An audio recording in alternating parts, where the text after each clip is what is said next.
Hello and welcome to another Tauren TBC video. Super sorry about the delay between videos, but I've been too busy doing what, well, everyone is doing, playing the Burning Crusade.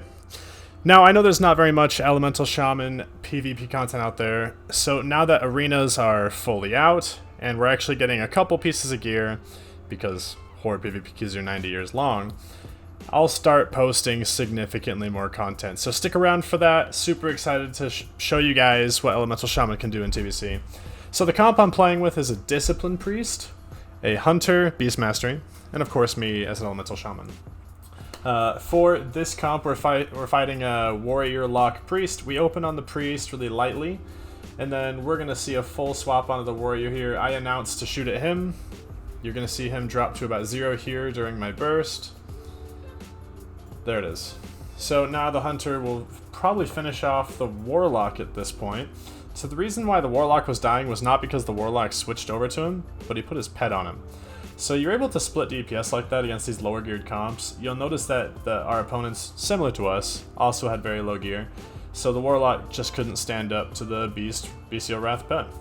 So anyways, that's the match. A quick clap, and you'll see that a lot of these matches are super quick. Anyways, moving into the next game, I just wanted to show you a little bit of gear here. So the Priest I'm playing with does not have a PvP trinket, so I went ahead and edited out 3 losses because a rogue opened up on him, and that's just an automatic loss. So that was annoying. However, hopefully we'll have trinkets next week. Same with the Hunter as well. I'm the only one with a PvP trinket. Thankfully, they almost always open me. This is going to be an RMP game, so I usually go for the Mage here, and that's because we can get usually a strong full purge. In the opener against this comp, your goal is just to survive. You'll see I'm way out of position. They're going to morph me. I should be running straight to a pillar at this point, but we're kind of YOLOing the Mage. He gets the Pain Sup up.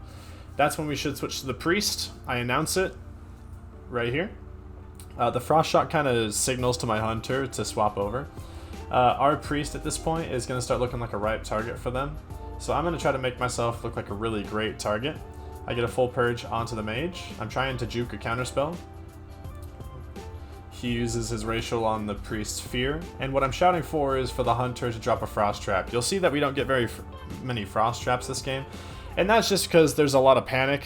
Every global means a lot, and we were trying to figure it out. But the Hunter should be dropping a Frost Trap almost all the time, especially when you're going to play in center field like this, so that we can kite the rogue. For the rest of the game, it's just an instant loss. The Hunter goes down, I get sat on, and we're done. But that's kind of how most of these games go, is that whenever you're fighting against an RMP or any of these later on very good comps that get better with resilience, right now they're actually pretty beatable, because just like you, they have no resilience. So going for the Mage is the best until he gets Pain Suppression, and then once he gets the Pain Sup, you go ahead and swap over to the Priest.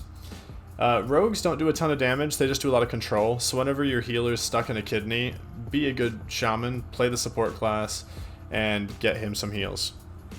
You should be able to stop any cross CC from the Mage with an Earth Shock and Grounding Totem. Just make sure you're not standing out in the middle of nowhere, like I demonstrated so perfectly this game. And by the way, my Priest is actually holy. He's in raid spec. So as you can see, this is not an optimal comp by any means, but I wanted to post this video to give you guys hope that you don't need to be an optimal comp to get in some games, get like 1300, 1400 rating, get some points, stuff like that. Anyways, that's the game. This is the Hunter's gear. As you can see, he's in full PvE gear, not a single piece of PvP. So we are in a whole bunch of PvE gear, and that actually goes for me as well. My gear is 100% PvE, except for the Trinket and the ring, and that's because I've been doing a lot of PvE myself and leveling a second Shaman for unrelated, not elemental stuff. Enhancement. Anyways, so I don't drop my totems down there anymore because I saw that they were going down. If they go up, you can drop your totems below the bridge. It's a really power play. Warrior, you're an elemental Shaman, so see brown, kill brown. So we're gonna get a full purge onto him. And I'm just going to keep purging until my Beastmaster Hunter pops. So he pops, I see him going off. So we're going to focus almost all of our DPS onto the Warrior. Now I'm over here just getting tons of purges. The Priest is actually out of position, and our Priest is kiting their DPS. So we see an opportunity to push over. I have to Trinket that and drop Tremor for my Hunter. Now, their DPS is going to rush over to help their Priest, which they should. I'm going to try to steal a heal here. I'm going to stop all the... just going to counter pressure with the Chain Lightning. And now that the Warrior is way out of position, we're going to call for a swap, and this is going to be our burst. Ooh, sorry, not the Warrior. Shaman. This is a turbo comp, so that was an enhancement Shaman that just got blazed down almost instantly. But when you're playing in these low resilience games, if anybody's ever out of position or out of line of sight of their healer, just pop your one-shot macro, which is a Nature Swiftness, Elemental Mastery, on-use Trinket, Chain Lightning, and that's usually about 3k damage, and you want to line that up with a hard-casted Lightning Bolt, and then follow it up with an Earthshock. If they all crit, it's like an instant one-shot. If you get one crit in addition to the Chain Lightning, it's like 6k, 7k. And if none of them crit except for the Elemental Mastery, it's around 5. So I always call out for 5k health targets, especially if I'm allowed to free cast.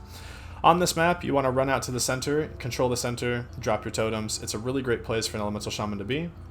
And then if you want to be big brain, you can turn your back to the end of the gravestone, but we got into combat really quick. I actually want to get sapped here. If they open me, I'm useless. At least the healer has some... So what you're going to see here is a big burst onto our healer, and then we're going to counter burst. So you'll see that we absolutely blew up their warrior, and then we're going to do our best to take out the rogue. The rogue's going to get some assisted healing from his partner. Thankfully, he gets shot down by a hunter. If you don't get on the hunter in the opener, you're probably going to die. And that's the game. So that one went really fast. Oh, sorry, the rogue didn't die. The druid died. But he was no health left. Waited for your hots to pop, and we just killed him. And that's it. Very simple game, not a super optimal comp. I put it in there to show you that it's okay to get sapped in the opener if you have a plan to survive or help their opener target survive. See the hunter, kill the hunter. So hunters are a great target for Elemental Shaman. You want to make sure that you're pushing close to them. You want them to target you so that the hunters don't kind of duel. The hunters end up dueling, but we, meaning me, I pop my one-shot macro and blow them up. You'll see that we blow up their healer here.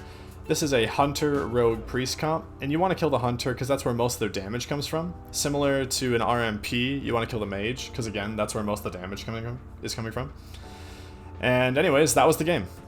By the way, we played about 30 games, and we got up to about 1,310 in rating. So not that bad, considering that none of us have gear and also no trinkets. But moving out to the center again, there's our warrior. And they're going to play super aggro here, which they should. A warrior. This is going to be a WLD, Warlock, Warrior Druid. What makes this comp extremely hard is that they're extremely durable. The Warlock's a crappy target for you because it's a Warlock, and the Warrior is difficult as long as he's played well to get and line up your full burst. So you'll see me here just kind of purging, popping around until I see the Warrior pop out. Start with a Frost Shock. And then we're going to get a hard cast Chain Lightning. We're just doing a lot of soft opens right now until we can line up our actual burst. You'll see that I'm holding Elemental Mastery, Nature Swiftness. I'm trying to make myself look like a really bad target. I'm going to keep purging here, going to edge around. And the whole point of this part of the game is just to get your purges out while there's no momentum. We're going to get onto the Druid. Probably going to pop the one-shot macro. Nope. Gets the Nature Swiftness. So now we know that our kill target, the Warrior, is extremely vulnerable. And at this point, they're winning the game. It's now lasted pretty long. The Warlock's hots have been rolling for a while. And our job is to now play like a burst window cop, which you're just looking for a burst window. So my Hunter is going to start pulling the Warrior away. My Tremor Totem is going to pull me out of fear. Thank you, Tremor. And that Warlock's not using a Tremor Totem Stomp macro. I'm just going to start pestering the Druid, trying to get the Druid and the Warrior apart. You'll see me, I'm not using a ton of mana here. I'm just using low mana spells. That's my one-shot macro that I used. The reason I did that is because I saw two people together and we needed to do some counter pressure. Now here's what we've been waiting for. The Warrior's out of position, Druid's LOS, and he's running out of mana. So he's going to hide to preserve an Innervate. So I call for all the Hunter's damage. The Warrior goes too far away from me. That was the Druid's Swiftmend, remainder of his heals. So we're getting more and more cooldowns. Swiftmend isn't really a cooldown, but it's a bigger heal to get it off the table. Tremor, oh sorry, that was our Priest dispelling a fear. Really awesome to play with the Priest. There's the Frost Trap, finally got it out. And the sorrow of playing WLD is that it starts to look really grim at this point. Warlock's out of position, however, gives us a chance. I'm fake casting, trying to get a kick out. And this is going to be one of our biggest opportunities. The Druid is pretty so I'm trying to pull this warrior. I'm calling everybody onto the DPS because the Druid's out of mana. There's no reason to kill him. So I call the Hunter over here.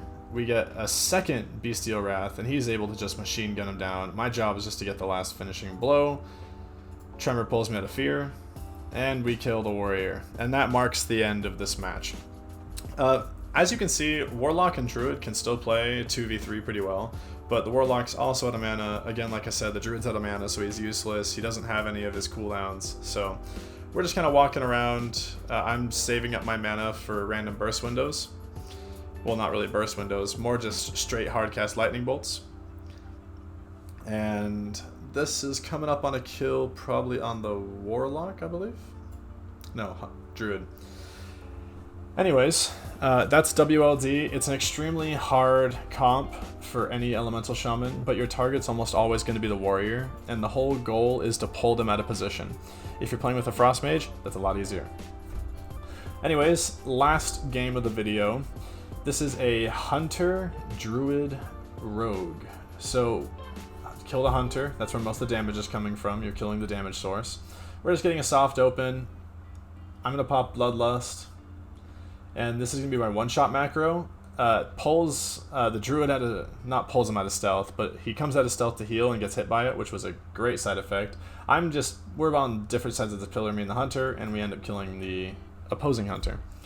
Now, the rogue's going ham on me. I'm telling the hunter to go kill the druid, but the target here doesn't really matter because we've won the game. Rogue Druid is not going to be able to 2v3 unless played to massive pro level stats, so don't really worry about it. Gonna wait for probably a hard casted heal from the enemy Druid. That was a Cyclone that I missed. Feral charged my... So the Druid's actually playing really well here. And the Rogue's now swapped onto our healer, which is what he should be doing. But he just doesn't have enough damage right now. We have a Holy Priest, so he's got so much healing. And we're able to knock out the Rogue. And the Druid leaves the game.